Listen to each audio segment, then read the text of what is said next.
Most people don't quit training because they've stopped progressing. They quit because they convince themselves that they've stopped progressing. Not because their body gave up, but because their brain did. They expect progress to be obvious. They expect it to be loud, expect it to show up as bigger numbers on the bar or lower numbers on the scale every week. And when it doesn't, when things get quiet, they assume something is wrong. But in fact, nothing is wrong. They've just moved from the noisy phase of progress, and because they don't recognize that shift, they walk away from results that were still coming, just not in the form they were looking for. I've seen this play out with two different lifters doing almost the same thing. Same program, same lift, same rate of progress, but completely different outcome. Lifter one hits a plateau. 3 weeks go by with no PBs. They say, I don't think this program's working anymore. They switch routine, same result. They switch again. They're constantly looking for that feeling they had at the beginning. Fast gains, fast praise, fast results. Lifter two hits the same plateau, but instead of assuming failure, they assume normality. They keep showing up, look for smaller improvements, smoother reps, better control, faster recovery. 6 months later, lifter one is still spinning their wheels. Lifter two is now stronger than both of them ever imagined being. The difference wasn't genetics, wasn't coaching, wasn't even effort, it was interpretation. One person saw quiet progress as no progress. The other person understood that quiet progress is still progress. And this isn't just about strength, it happens with fat loss too. Someone starts dieting, first few weeks, the scale drops fast. They're excited,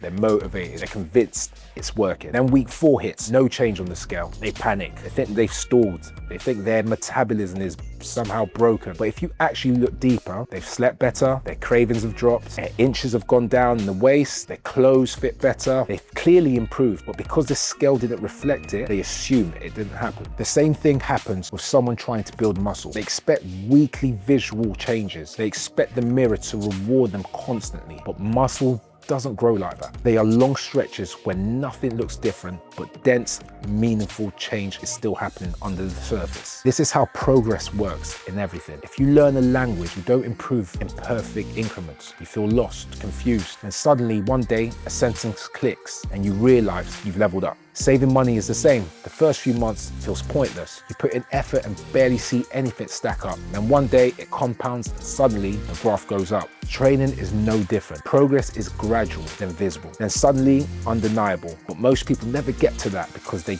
gave up during the invisible phase. And that's why reframing from how you measure progress is everything. If you only celebrate big, obvious jumps, you're going to feel like a failure 90% of the time. But if you learn to recognize the other forms of progress, you'll stay motivated long enough to actually see the big wins and returns. Let's talk about those forms again, but deeper. The first one is load, adding more weight. That's one everyone worships. And yes, it's important, but the truth is, adding 5 kilos as a beginner means nothing compared to adding 1 kilo when you're advanced. Early progress is cheap, later progress is expensive. And that's why it's more valuable. The second type of progress is volume, more total work. This one is overlooked constantly. People forget that doing 80 kilos for 5 reps versus 80 for 7 reps is literally more strength output. You increase capacity, that is strength. Same load, more work equals progress. The third type is control, how you move, not just how much you move. Lowering a weight slowly, pausing intentionally, fighting gravity instead of bouncing through it. That's your muscle doing more work. A slow controlled 60 kilos is harder than a sloppy 80. Better control is better progress. The fourth is stability, how solid you look under load. Someone might grind through 100 kilos looking like they're about to snap in half. Someone else might lift 90 kilos and look like a machine. Which one is closer to 110? It's the stable one. Strength without control is gambling. Control without shaking is ownership. And then the fifth is perception, how hard it felt. Last month, 80 kilos ruined you. Today you lifted it and thought, I could have done more. That means your body adapted. The effort required decreased. You just got stronger in disguise. When you understand these forms of progress, you stop lying to yourself. You stop saying I suck, when really you're still climbing, just not in the flashy way you were before. So here's the mindset shift you need to lock in. These are 2 types of progress. Loud, the kind everyone can see. Quiet progress, the kind only you can detect. Loud progress builds excitement. Quiet progress builds result. If you only respect the loud kind, you'll burn out. If you learn to respect the quiet, you'll last long enough to earn those breakthroughs that others never reach. So if progress feels slow right now, good.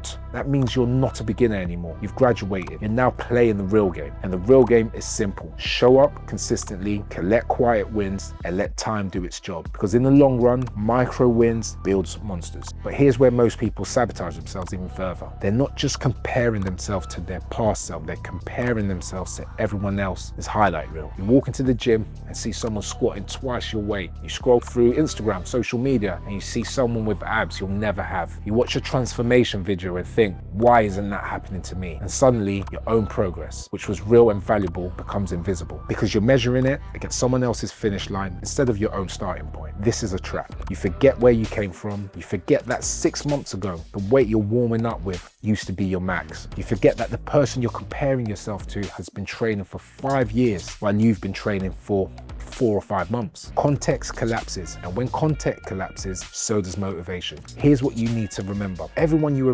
admire was once exactly where you are now, struggling with the basics, feeling weak, wondering if they had what it takes. The only difference between them and the people who quit is that they kept going through the doubt. They collected enough quiet wins that eventually the noise returned. So stop using other people's chapter 20 to judge your chapter 3. You're only in competition with the person you were yesterday. And if you're even 1% better than that person, you're winning. There's something else that happens during quiet phase that nobody talks about. Your identity starts to change, and most people don't even notice it. When you first start training, you show up because you want results. You want to look better. You want to feel better. You want to lift heavier. The goal is external. It's about the outcome. But somewhere along the way, if you stick with it long enough, something shifts. You stop going to the gym because you want something. You start going because it's who you are. You become someone who trains, not someone who is trying to train, not someone who wants to train. You become someone who trains. That quiet, almost invisible shift is the most powerful form of progress there is, because once your identity changes, the behavior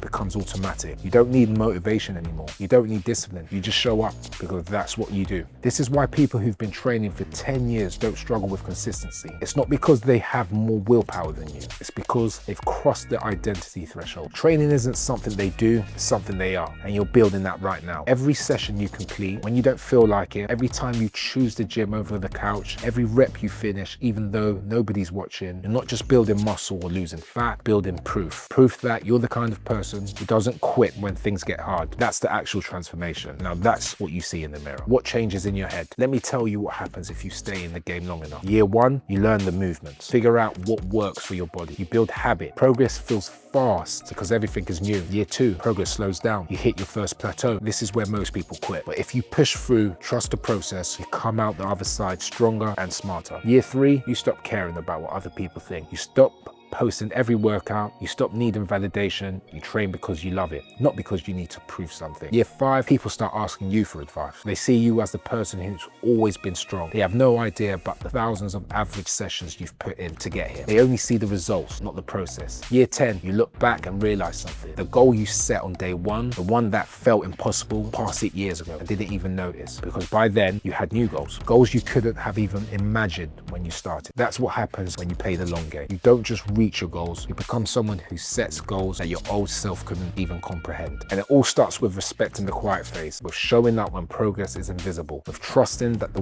work you're putting in today will pay off in ways you can't see yet. So here's my challenge to you the next time you feel stuck. Don't ask yourself, am I progressing? Ask yourself, what kind of progress am I looking for? Because if you're only looking for loud progress, you're going to miss all the quiet wins that are stacking up right now. The extra rep you didn't expect, the weight that felt lighter than last week, the session completed even though you didn't want to. The fact that you're still here, still trying, still showing up, that's progress. That's everything. And if you keep collecting those quiet wins, one day they'll add up to something bigger than you expected. But by then, you won't need anyone else to tell you that, because you'll already know what they're just starting to learn. That numbers were never the point. The point was showing up enough times that it stopped being a question.